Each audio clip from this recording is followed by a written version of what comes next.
Jon Moxley attempts to suffocate Bryan Danielson with a bag. Adding insult to injury, the bag was plastic. Hangman Page performs unlicensed acupuncture on Swerve Strickland's face. WWE proves imitation is the sincerest form of profit by swiping a fan's bracelet design faster than a CM Punk return without injury. Raw is finally back to 2 hours. Wait, SmackDown is now 3. The Wrestling Hour starts now.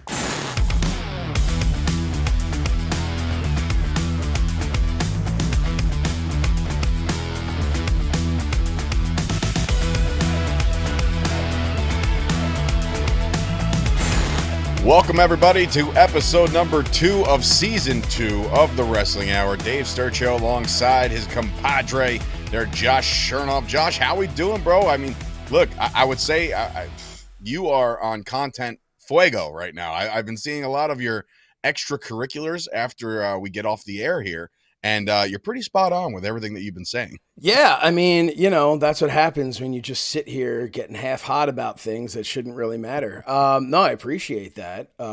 Yeah, I've just been posting some things on our YouTube channel, youtube.com/myfandomapp.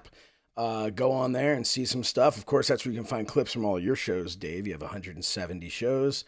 And then, yeah, just gotten some really great feedback and then some old Markety Mark responses, but it's been fun. It's been really fun to have a way to continue in short form, something that's difficult for me to do. Short form content. It's apparent. I hear that's all the rage today. The kids love the short form content. Yeah, it's either that or selfie reaction videos are the only things that will get you press passes to WWE events. You know Seriously, what I mean? So, it is, man, how about that? Made a little comment last week that took off, and how many people, it was great because it was kind of like, started getting all these messages from the people we respect in the industry.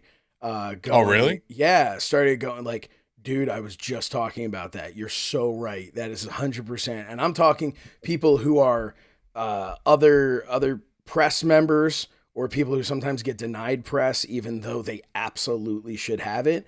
And then even some people in the biz, some people, some workers, as the kids say. Wow. So, yeah. So apparently that was a very popular opinion with the people who are not the people we were talking about. But yeah, man, hey, that's what we're doing. We said gloves are off, and gloves are off. My shirt, I don't know if you can see it. You can't really see it. There you go.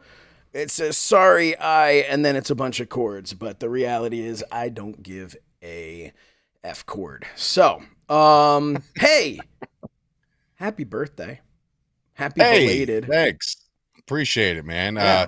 It was nice to go on Twitter and realize that somebody else put out the tweet about a birthday, and because I was like, there's no way that I live in a world where I'm going to go on to my fandom's social accounts and say, hey, everybody, look over here, it's Dave Sturchio's birthday. I wasn't going to do it. So Josh, if it was you, I thank you. Can't confirm or deny, but yeah, man. No, I hope you had a happy birthday. Hey, cool. Listen, 50 looks good on you, dude.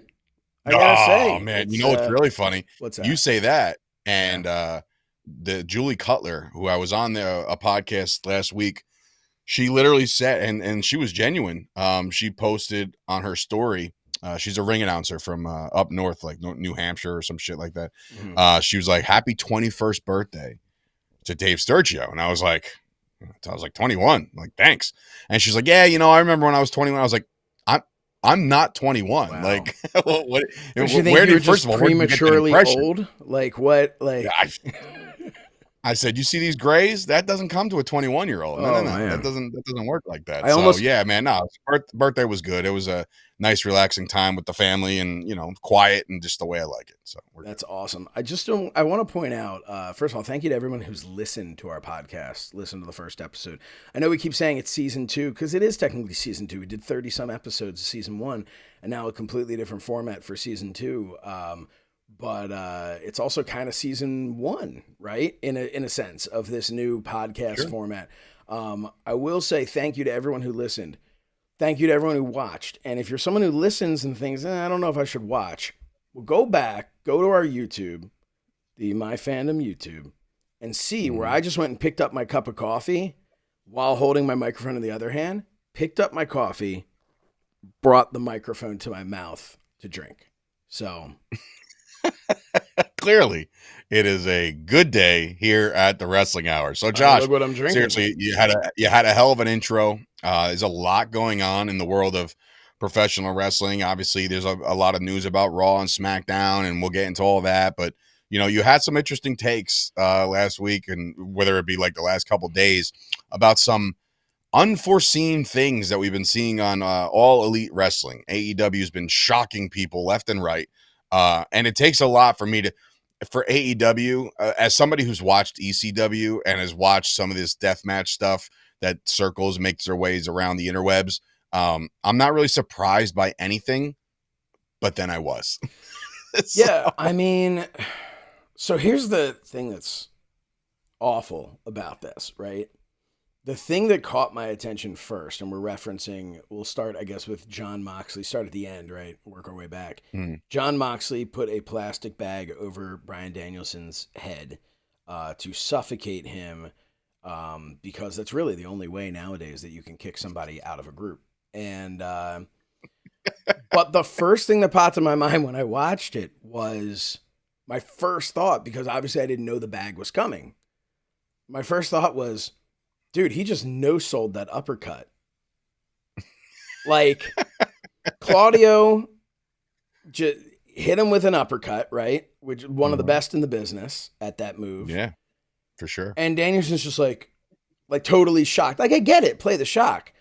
But at least give like a shock while holding your jaw, or maybe got you in the chest or something like that. So that was really shocking from a guy like Bryan Danielson. But that's nitpicking. That's nitpicking. But at the same time, look, I'm just going to tell you that's what jumped in my head. But then, so I have thoughts on this, in positive and negative. A positive, loved what happened with Pac and Wheeler Yuta. Love that they're embracing. It's a nice hug. That is all a setup for Pac to hold Wheeler Yuta back. And Wheeler Yuta, clearly not on board with this turn here. I thought that was masterfully done. I think, a lot of people posted online a lot of the story behind it. When Bryan Danielson cut a promo months ago about why he chose to be on Team AEW, and he's teaming with Eddie Kingston, and so I'm just going to call him Cesaro. And Cesaro, I know he's Claudio Castagnoli beforehand, but it's still in my mind. So and Cesaro just walks out, right? And it's planting those seeds of just, there's that old William Regal promo where it plants the seeds of just, to kind of, he was trying to teach them to always keep their head on a swivel. Sure. Moxley, though, with the bag, just didn't, to me, it was too dangerous. And I don't mean dangerous for Danielson. I mean dangerous for the fans at home.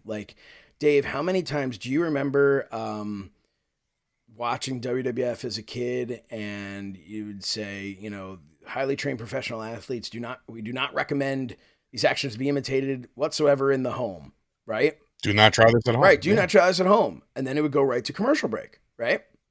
And what did you do with that commercial break? All right, it's commercial, let's try this at home. Instantly.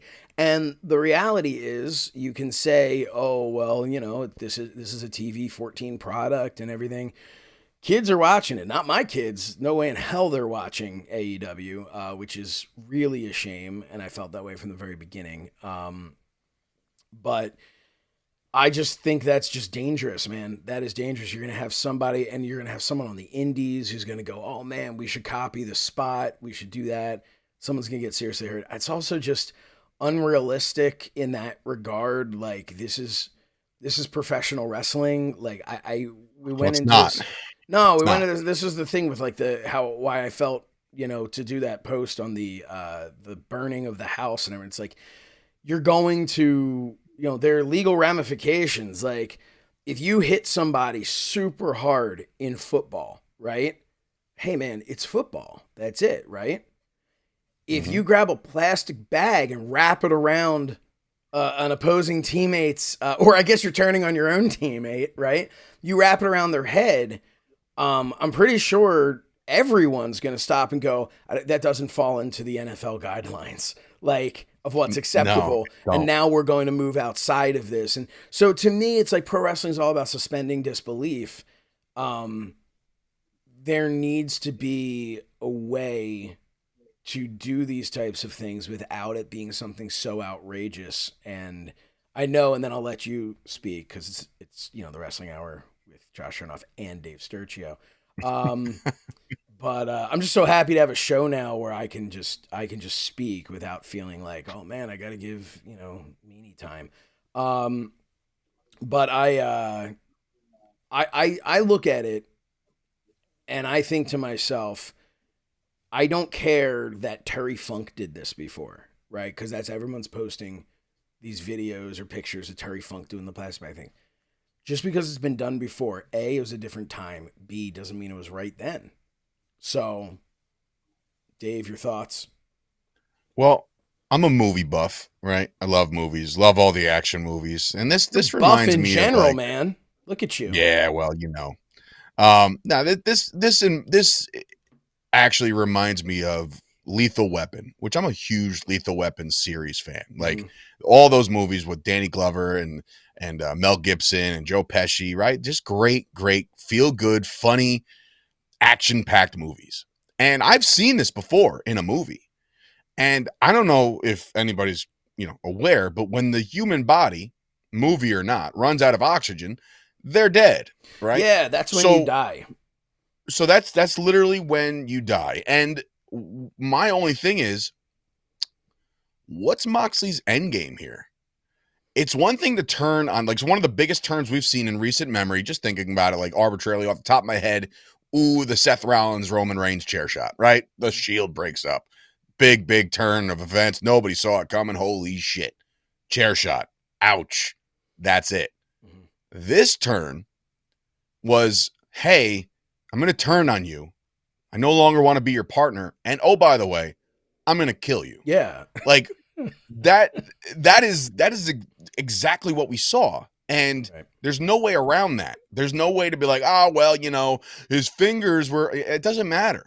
What you're watching on television, what the kids are watching on television, what any consumer of professional wrestling is watching on television is a man trying to kill another man on live TV. And like you made mention in your clip, you got the cameraman in there looking for the best shot. You got Man. people around the building just kind of staring at the Like there was situation. clearly Nobody's really, somebody, there was that the crew member that was holding on to him, like clearly, making sure he was okay. Like that was their safety protocol, right? Um, to me, I would have rather have seen if this is what you're going to do, then I would have rather have seen have that cameraman drop the camera, right? right, Have him drop. You right. have other cameras there. Have the cameraman drop the camera and But you know start what's so trying funny? to, and like, You know what's so funny? Today's society, just today's society alone, there's more people that are willing to pull out their phones and tape something than help. 100%. Yep. And you have the ultimate mega camera in your face. And that's somebody taking a camera trying to go viral. Like, oh man, I'm gonna post this. Right? You're not posting it. No. You're broadcasting it to live television. It's not a safe move. I don't care how many protocols they fill. I don't even care if there was a hole on the top of the bag. Whatever the case may be. The intent was there. It's dog shit. It's not wrestling.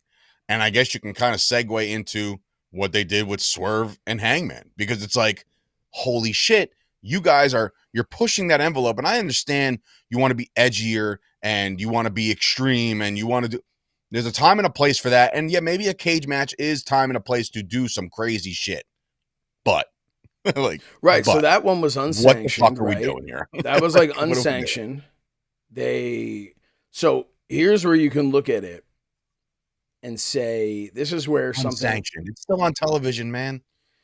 it was like, you work in this world where they have signed this hold harmless agreement, right? And they've signed all this, like, I don't care what he does to me, it's all good, you know. And then like somehow that makes it legal and whatever. And again, we're suspending disbelief, right? The Undertaker could shoot lightning out his ass. So But he can't. Whoa, we can't. What? well, it's a whole other Next thing you know, next thing you're gonna tell me is Kane's not his brother. Calm down. Well, half brother over there. So okay, I felt that I'm gonna preface it by this. I think the Hangman Swerve Strickland story is excellent. I think from a story standpoint, from an emotion standpoint, I think they've done a great job. I think both talents are firing on all cylinders. I think they're excellent with what they're doing. Even if I think the burning down the house angle was kind of like, that's tough. And here's where it gets me too. Here's where it really gets me. If it was a kid product, I'd go, nah, kids are totally believing it. Like my kids would believe that. They'd go, oh my God, I can't believe he actually did that. They wouldn't question it. In which case you go, that's what made pro wrestling so great to begin with. That's what I loved about it as a kid, right? You believe these things, but it's not a kid product. So now you're starting to go, okay, well then who is this for? Who are you burning this house down for, right? But okay, so we're suspending disbelief. You can do that, whatever, you can burn the house down. This is not the first time they've done something. We mentioned in the opening specifically the needle in the mouth. That happens every week on GCW. Like that's, something that happens. And I think I hate it then. I hate it now. I hate it forever together. It's just nice signage. It's not for me. It's not, it's to me, it's not actually pro wrestling. I'm not like, again, I don't think I'm overstepping or trying to piss off anybody, nor do I care. But I will say it's like anybody who does like that stuff, you're a little touched, and maybe that's okay. But you're a little touched. Something's off. If you enjoy that shit, there's something chemically off. And again, there's medication for that. There's therapy for this. There are things that you can like totally rectify this situation by not being a complete psychopath. Yeah, I mean it's and.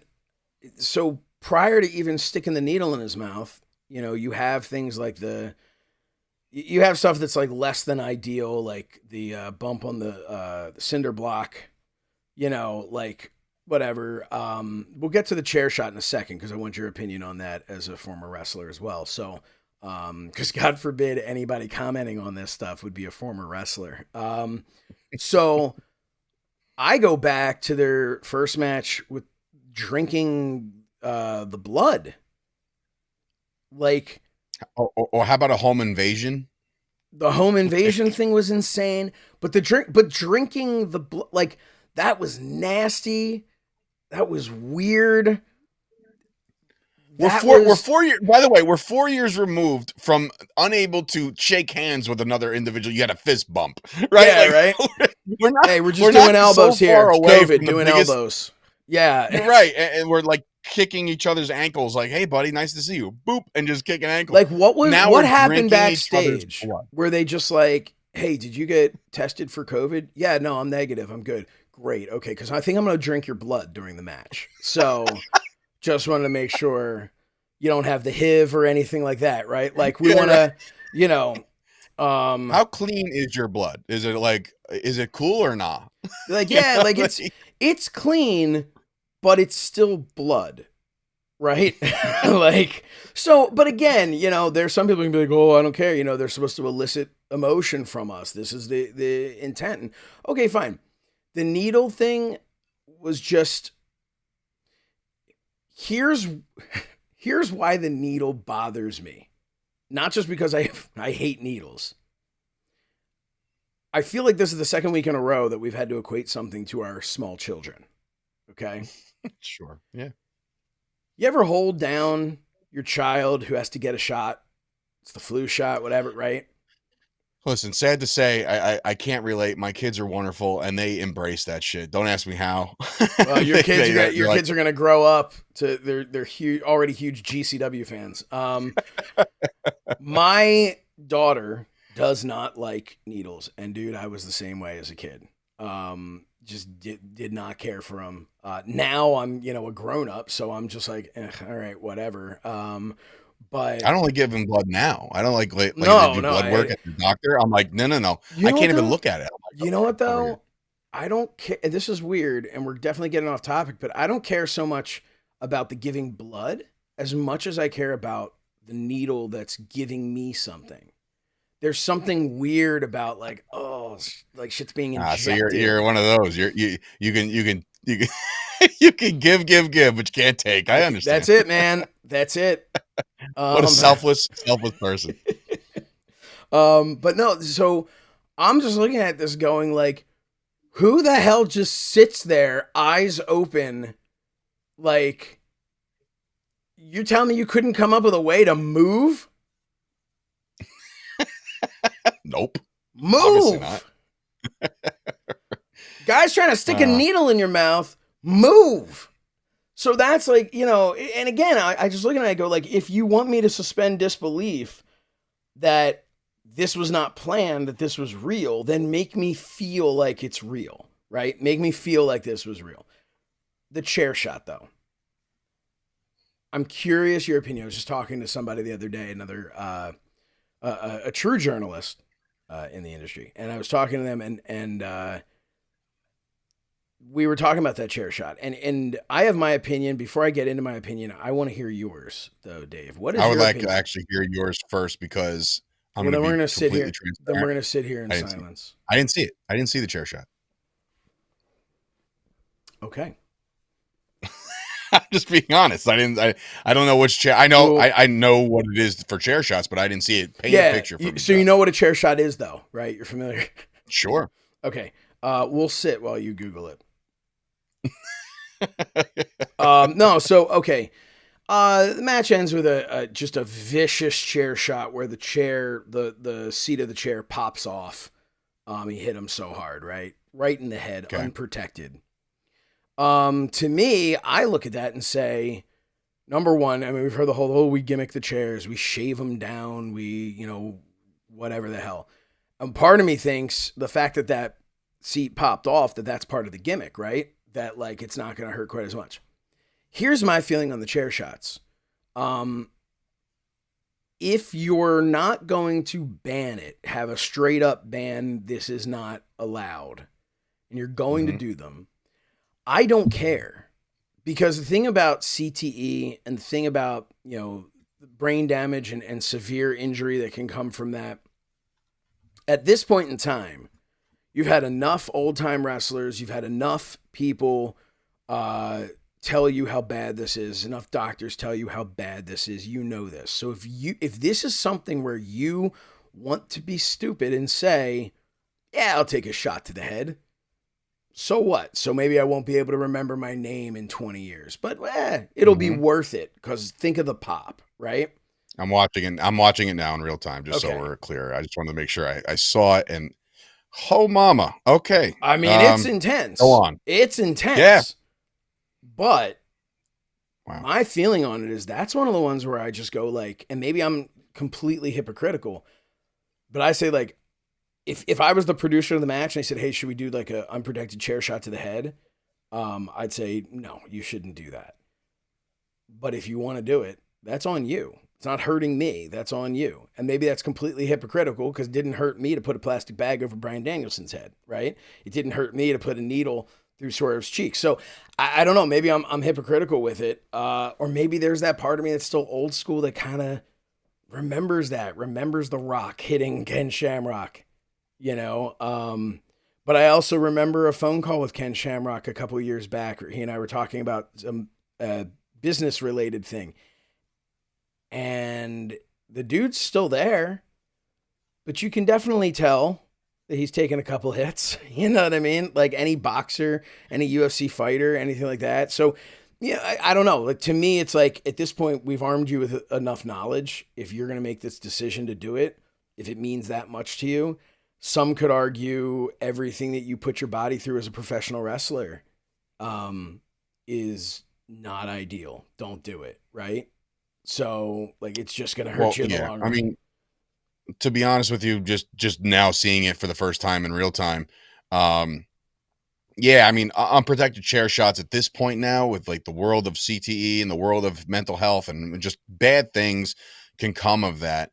But again, I know personally, guys like, your Lord and Savior Danny Moff, right? That guy has put himself through hell on earth in a professional wrestling ring, and I can't tell you how many times he said, "I'm doing this so the fans can really just get an appreciation for what I do."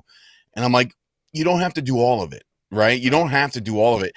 I think with a needle in the face, the buck stops there. You know what I mean? Like, you don't really need more than that. An unprotected chair shot sucks. I've been hit in the head with a chair, in which my own, due to my own stupidity, I basically re-angled the chair for like an upswing, and it cut me hard way, and that sucked. Shout out Chris Payne, you piece of shit. But yeah, I remember getting hit with the head in the chair, and it was a quote gimmick chair. But dude, my bell was ringing for a long time, right? And those things, they definitely add up. And that's why in 2016, yesterday was literally 8 years to the day of my last match, my last actual match. I don't count the one where I, got to beat you up for a minute. Like, I don't count that as a match. Oh yeah, that happened. But I don't count that as a No full blown recollection of that match because whatsoever. I didn't take any bumps, right? Like I'm able to just give all the offense. And so You didn't it's get been hurt. 8 I mean, you years. didn't get hurt at all. In No, I that, did. you didn't get hurt at I hurt all. my shoulder. I got hurt my shoulder getting out of the ring, because God forbid I plant with the right arm, the correct arm, I That's what should say. happens when you go to create a pro. Hey, listen, they teach you the wrong things now. Shout out to Sean Donovan, who continues to teach those young Killing it, bucks to man. do well. Killing it. He is. I wish he would teach the But young bucks how to do well. right? Instead of the super kicks all day. Did we talk about No, super but like, kicks last week? no, but My I've CT's always kicking in. I don't know. I have a firm stance, being a Shawn Michaels guy, Mm-hmm. that the super kick should have never became just like a basic strike at this point. Like, So I'll stand on that hill here, forever. here's the thing, though. While you're up on that hill, allow me to knock you down it for a second, right? The move was a setup that it's a savate kick. It's a whatever they would call it. It was just a setup, and then specifically for Shawn Michaels, he would do the setup, and then he would do the teardrop gimmick, right, which was like a sidewalk slam or whatever. And then somebody was just like, "Why don't you just pin them after the kick? They're out from the kick, right?" So, but here's my stance on it. Specifically because once Eric Bischoff made a comment on Nitro about Shawn Michaels' super kick, right? Wouldn't get him like a yellow belt at the YMCA or something, right? Here's my stance on the super kick and the super kick party. The Young Bucks, hands down, without question, have the worst super kick in the history of professional wrestling. Reason being, and Shawn Michaels has the best. Reason being, when Shawn Michaels hits you with a super kick, the match is over. The Young Bucks, you have each one kicks you again and again and again and again and again and again and again, and you're still standing until they both kick you at the same time, which is finally enough to knock you down for the 1-2 kick out. If you were You're not wrong, dude. if this was a shoot, right? If this was for real, and you came to me and said, "Would you like to get kicked in the face one time by Shawn Michaels, or have the whole super kick party where you're kicked repeatedly by two people?" I would take the Bucks any day of the week, because I'd go, Shawn Michaels gonna knock my ass out. These guys, I mean, maybe I'll be a little sore. Can't be that bad, right? Everyone's Yeah, kicking out well, at two. You can even fall stood down on after that 20 hill. minutes. I've stood on that for a long time. Canadian Destroyer is another one. Michaels won championships with that move, right? Like, it's just like, you want to suspend disbelief. Now the no selling party of basically every move known to man outside of, like, I don't know. Are there, think about it like that. I know we're off topic here, but like, think about it like this. Are there any moves that are sacred anymore of a no kick out? Because we've seen people kick out of the tombstone. We've seen people kick out of the RKO, which I think Gunther just did. We've seen people come out of power bombs. Is there anything sacred anymore? So No, I would right? still say something like the RKO is sacred. I would still say I was just seeing something about I thought Gunther just kicked out of it at Bash in Berlin. but I'd still say it's sacred because one guy's kicked out and it made that guy. If everyone Yeah. kicks out, then it doesn't do anything. But if you now go another 5 years and not a single soul, the only person who has ever kicked out of the RKO is Gunther, Yeah. that means something, right? The same way with the Tombstone, when Shawn Michaels kicked out of the Tombstone at WrestleMania that time, which I can't say for a fact was the first time, but it felt like at least because it would have been so it it would have been so. I think Hulk Hogan probably did once upon a time. Well, didn't it take 3 on Kane at WrestleMania 14? Yeah, but I don't know. Did he kick out or did he just I don't get know. hit with Now I'm it? thinking like, But I whatever don't it know. is, but whatever it is, like it was protected enough that it mattered, right? Like, Right. so I think you need to protect it. Then there's things like the Canadian Destroyer was when I first saw Petey Williams do that, that blew my mind. That was incredible. And now everybody does it. Everyone does. Even Dustin Rhodes does it as a, and he does it on the outside of the, like the hardest part of the ring. And I'm just You and like, I can do it. You and I could do it officially. It's really not the No. person giving it, it's the person receiving it. But the thing, So, which fine, that's how wrestling's supposed to be, right? There's supposed to be some magic Sure. behind it. But the move itself, when I was at the end of my career, my finish was a DDT that I rolled through into a guillotine choke. that's another one.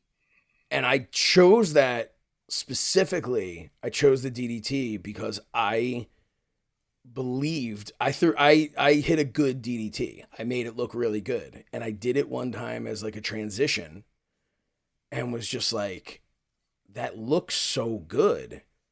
Why am I doing this as like that should end it?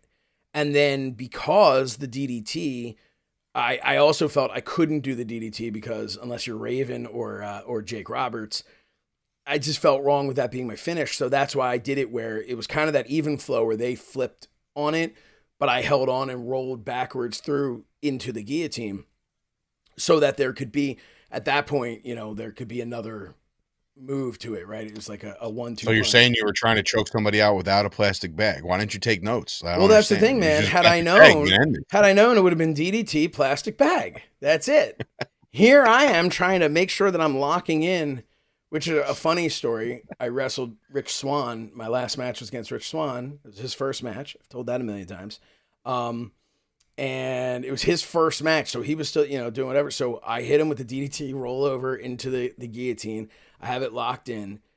And he's fighting it. And I'm like, dude, this is the finish. Like, go home.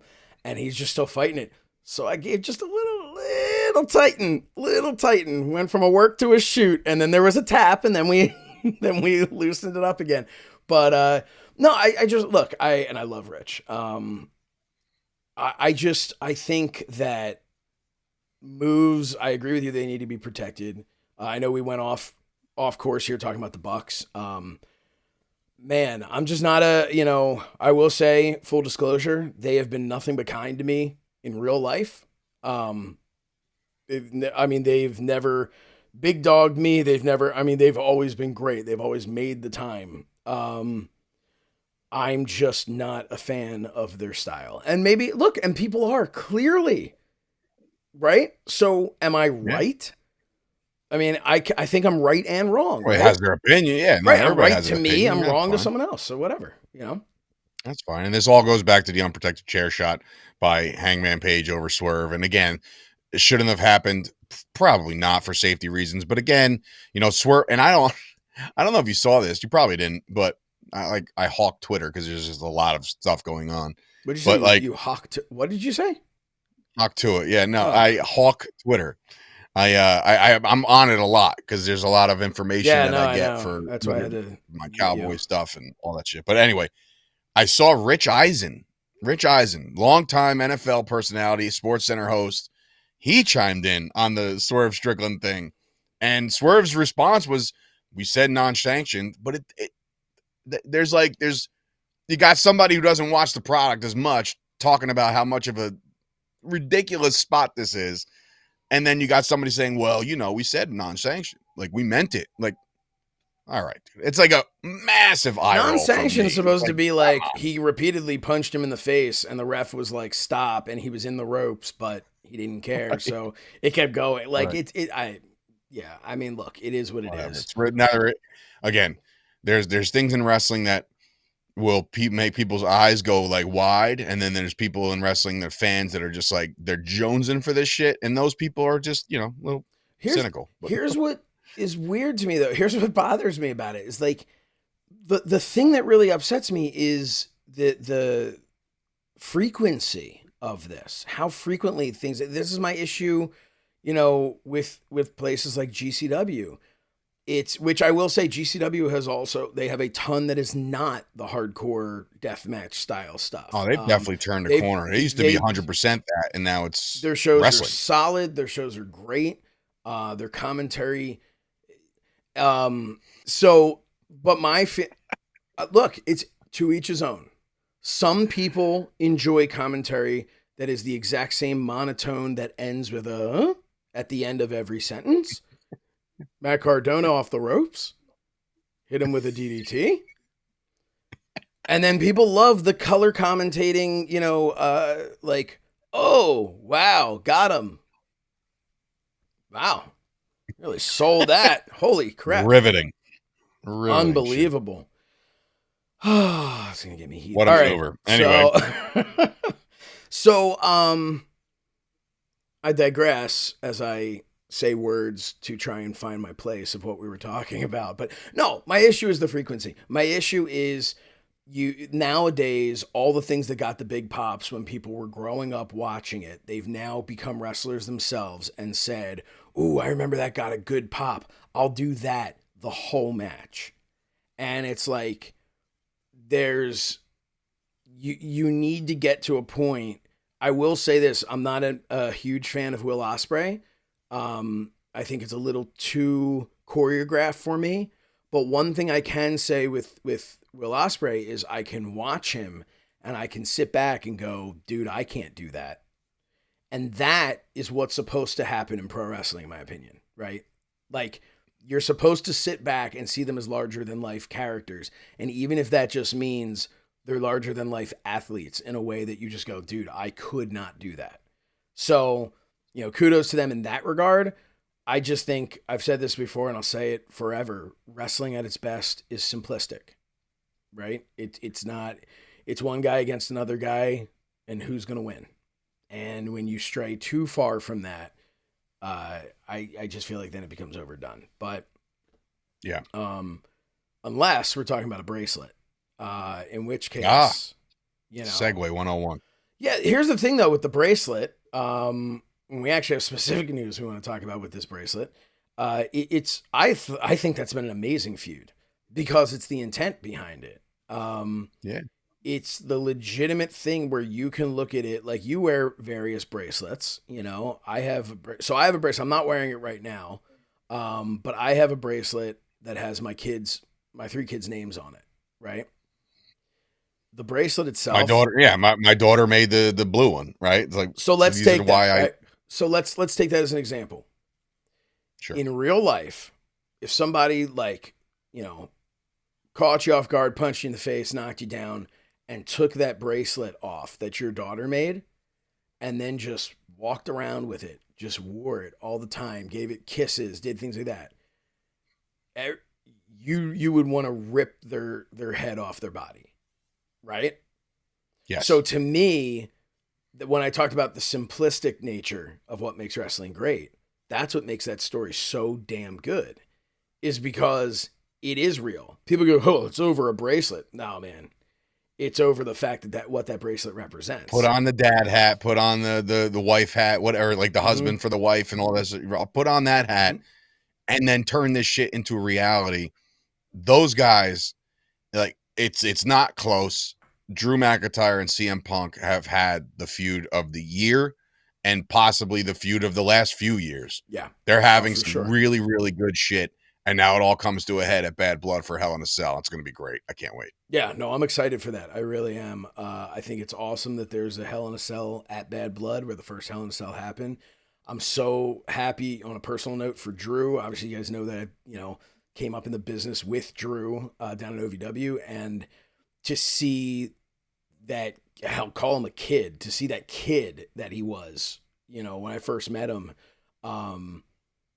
to see the opportunities he's getting now and how he is crushing it day after day, week after week. I'll correct you. I'll correct you and say the opportunities that he's not getting, he's earning all of them. He's 100%. I know that's what you meant, but no, because that's the thing. You're right. Because maybe he did get an opportunity, right, and then ran with it so much that here comes the next one and the next one, and now he's become what every wrestling promoter, what every business man wants. Every owner of any business, you want someone who's reliable. You want someone that hey, I'm going to give you this task and you're going to do it. And Drew, he's just killing it. Just absolutely killing it. So for him to be able to be involved in Hell in a Cell is awesome.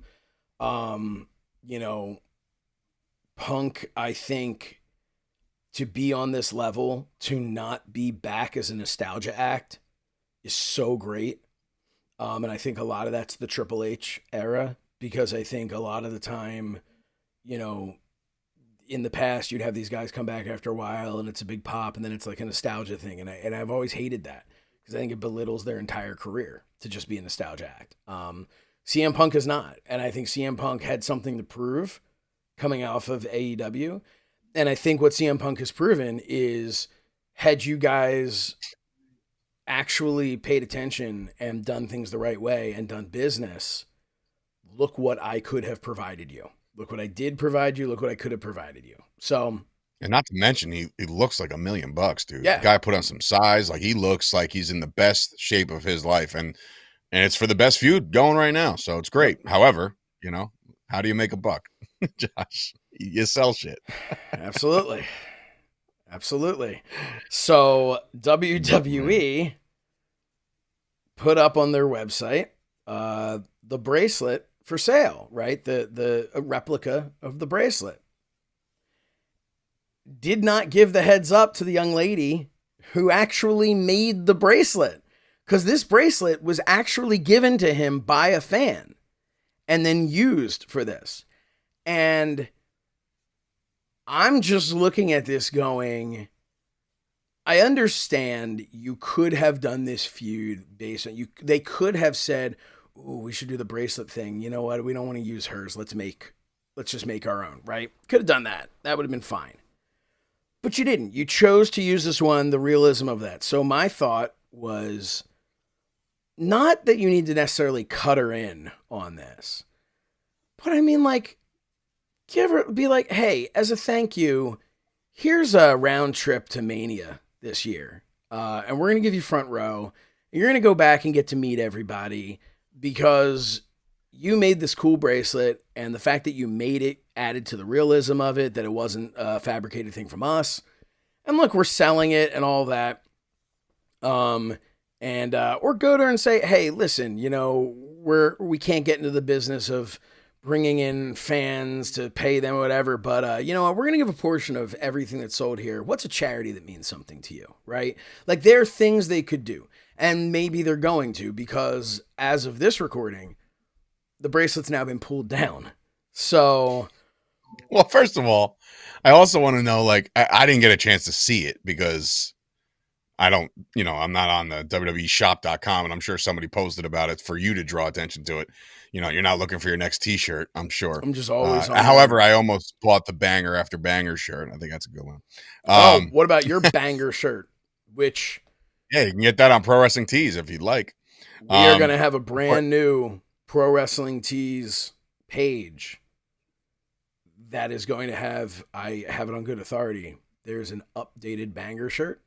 There is an updated Keep On Truckin' shirt with the My Fandom logo on there. I said that fucking once. Anyway, going back to this, if this I may, replica. I don't actually think you ever said it.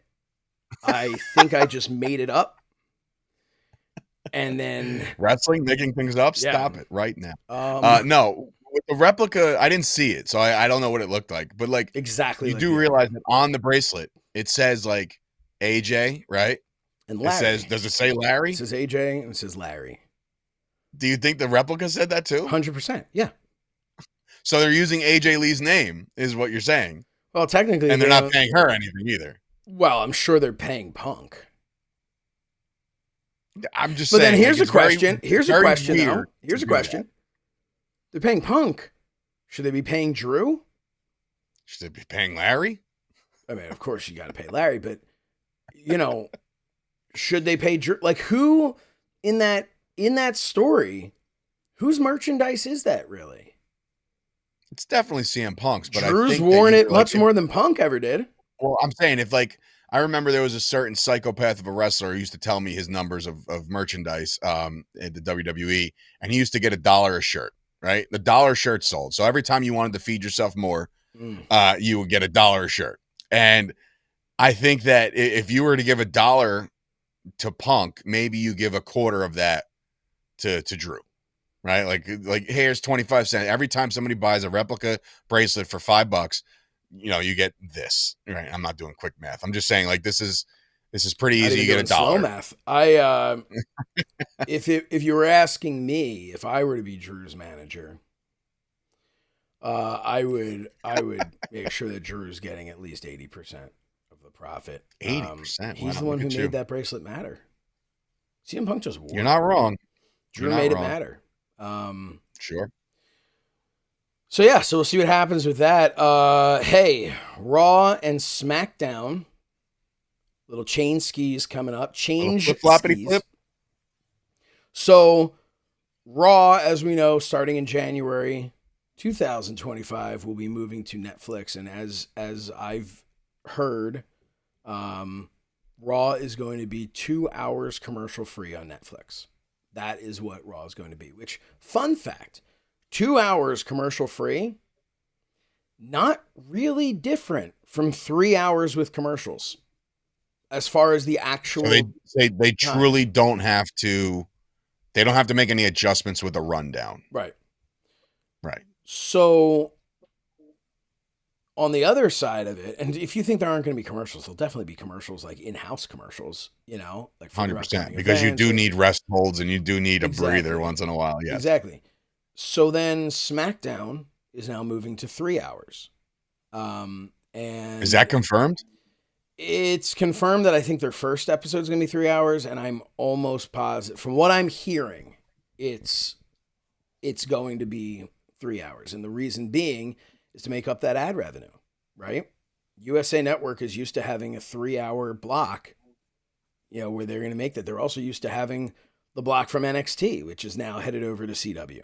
So, I mean, I think the immediate problem is this. SmackDown is loaded, right? They have a great roster, so it's not like they can't fill time. They definitely can. Plus, you bring up some NXT guys, whatever the case may be, they're going to be stacked with their product. The problem is the time slot. Now, for me, I'm just recently turned 39. When a Friday night hits, I'm not Mr. like, let's go out and rage anymore. So more than likely I will be watching television.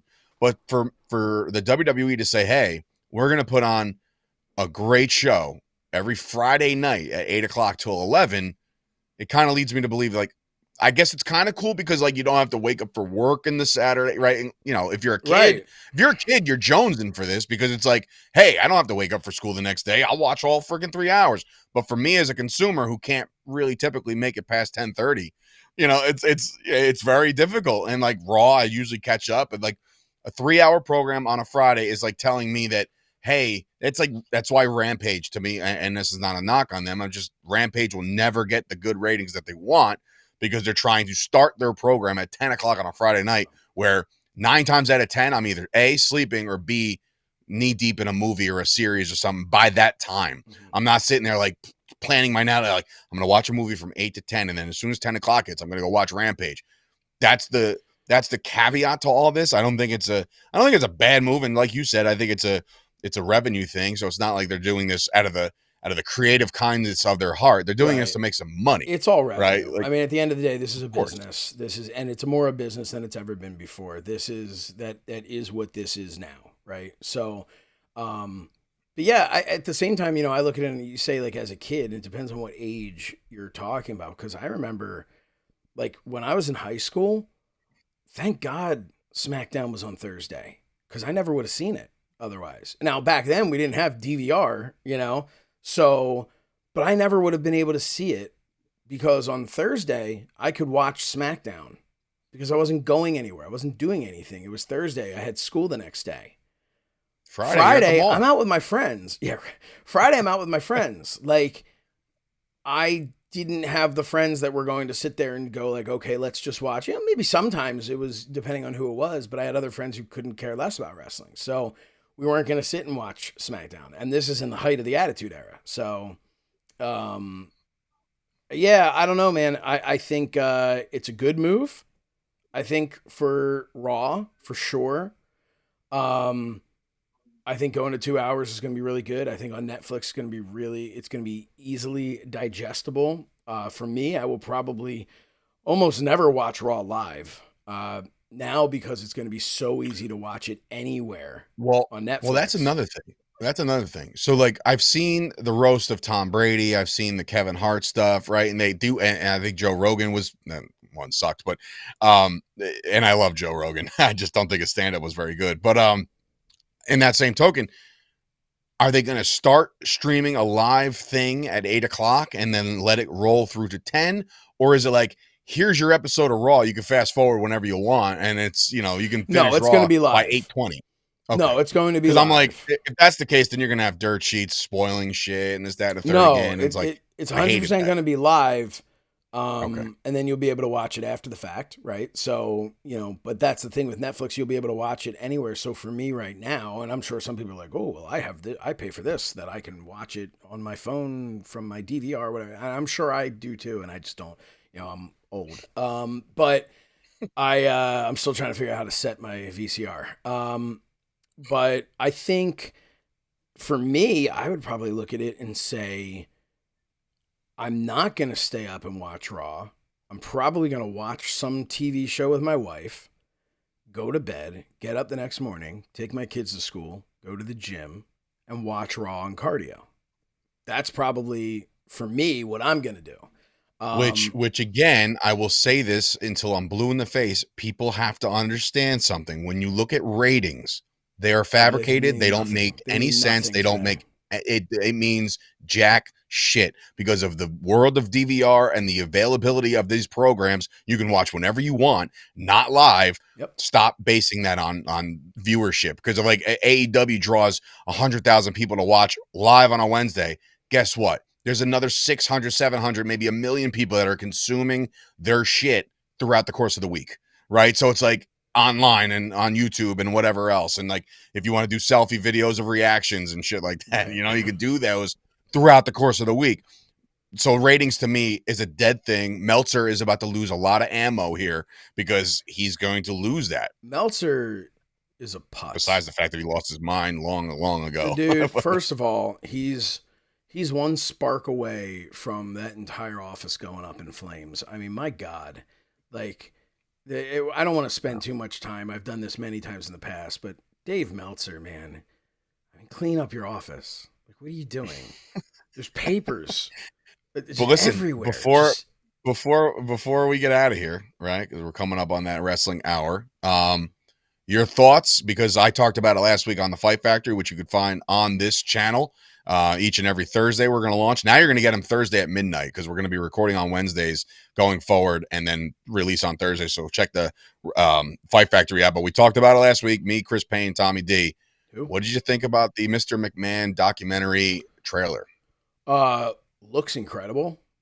Looks like it's going to be really interesting. I've heard that it, as I think most of us have, that it is, I believe Conrad Thompson called it a double burial of Vince McMahon. Um, I don't think Vince is painted in a very good light. I don't know how you could paint him in a good light. This does kind of jump back to what we talked about last week, though, with allegations. There's still allegations at this point. How do you feel about a documentary that's coming out? Unless the documentary is going to provide us with some proof, and maybe it will, right? Well, Maybe that was Yeah. Maybe we're finally going to get to see some things that they can't deny, in which case we go, oh, okay, yeah, no, it's confirmed. So Um, my only pushback is my arm hairs stood up immediately when I heard Vince's voice. I had no idea that Vince McMahon was actually going to be a part of this. well, it I was thought it was just going to be like a prior. whole.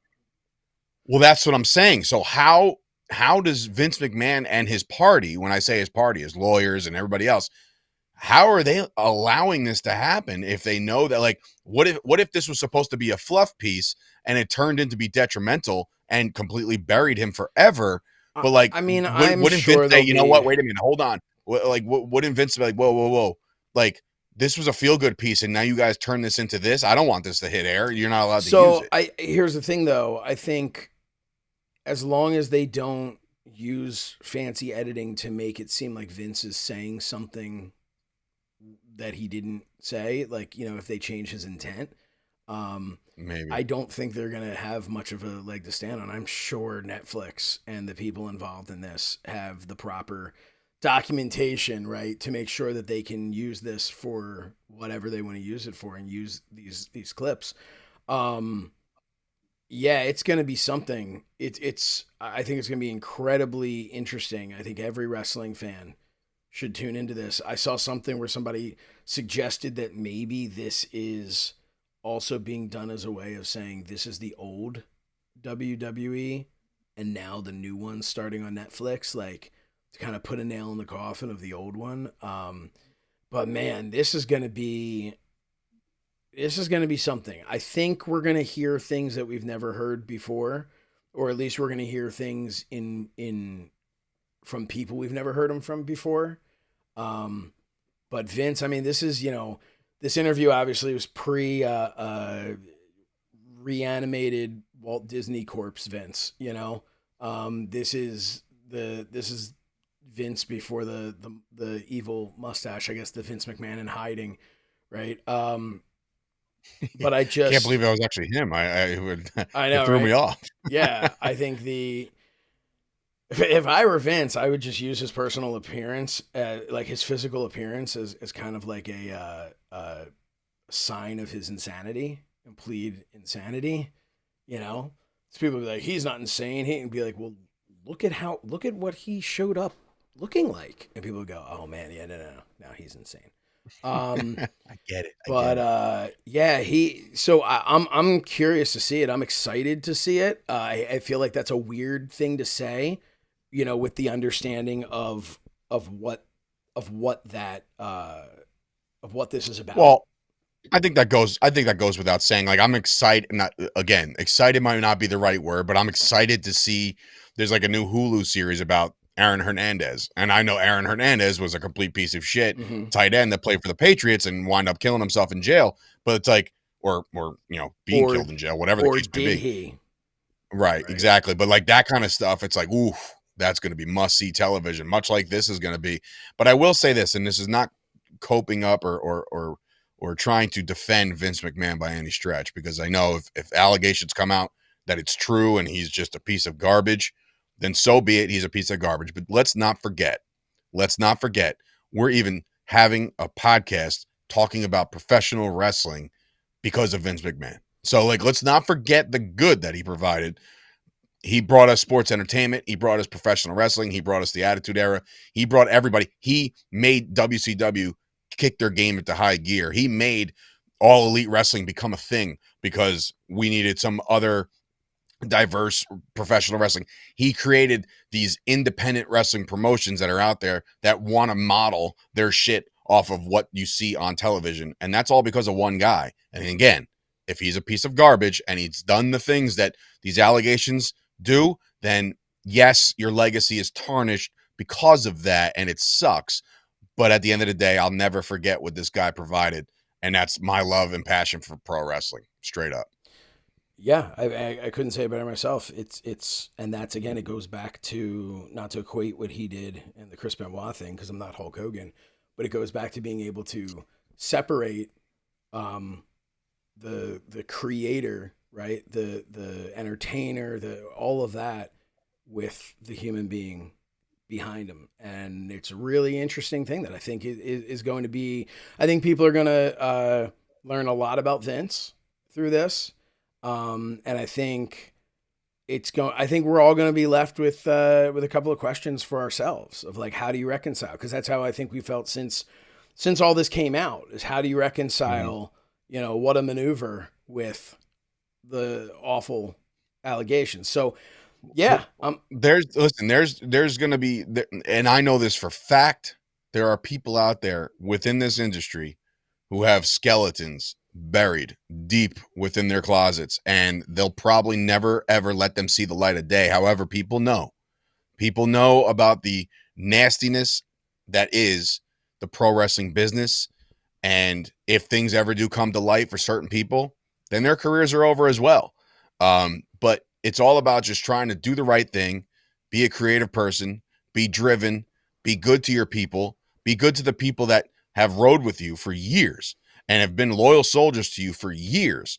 And it's all about treating them good, because I think at the end of the day, Josh, when either you being a wrestling promoter yourself once upon a time and you being now a businessman with a phenomenal My Fandom app, myself now as an entrepreneur and somebody that's trying to make it in the world of sports media, wrestling media, whatever, the one thing I do want people to remember me for is if they ever worked for me, that I was really good to work for, right? And I was a good dude, and I treated them with all the respect in the world.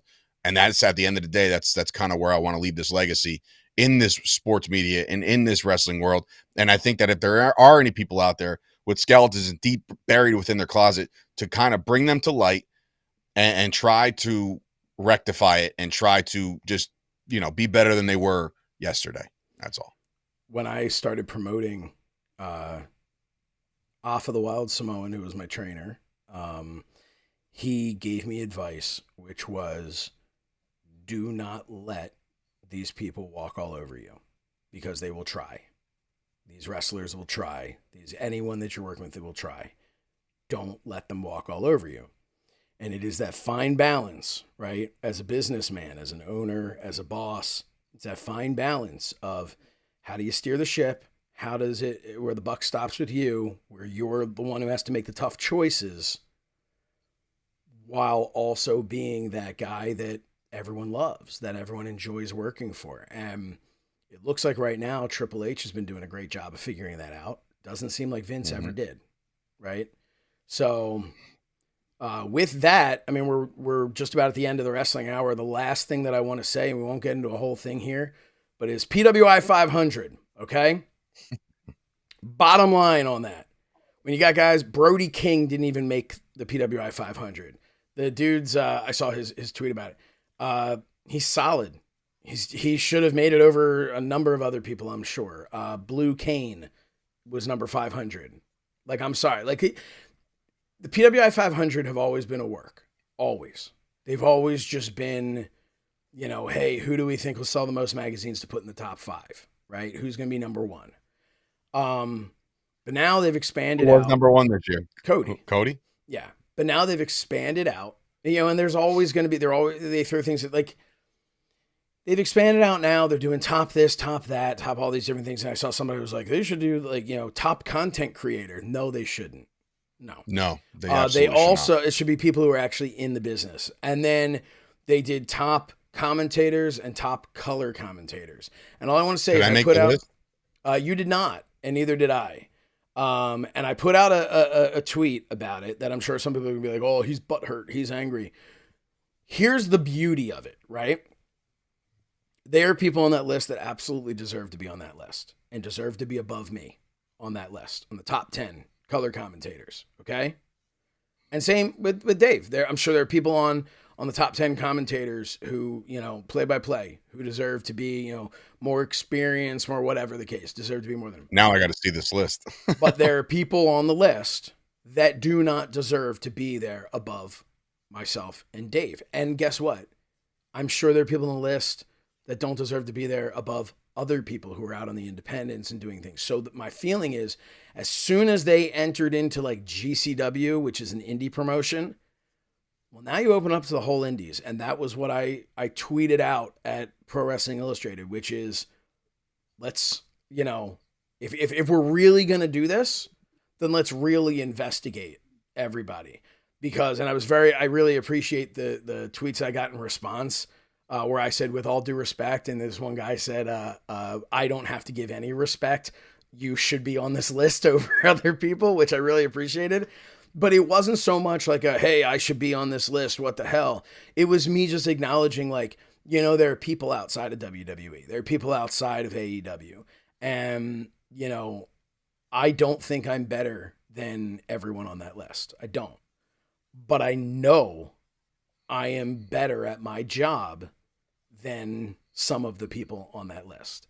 So, and the reason that I can comfortably say that is because you can actually watch my stuff. It's not just me telling you, go watch it. Go watch Fight Factory Wrestling. Go watch WrestlePro. Check out the stuff that I've done. The bottom line is, myself and Dave, I mean, if they had a top 10 duos and we weren't on the list, then I'd be losing my mind. But I just wanted to put it out there. The list both doesn't matter and it does matter, right?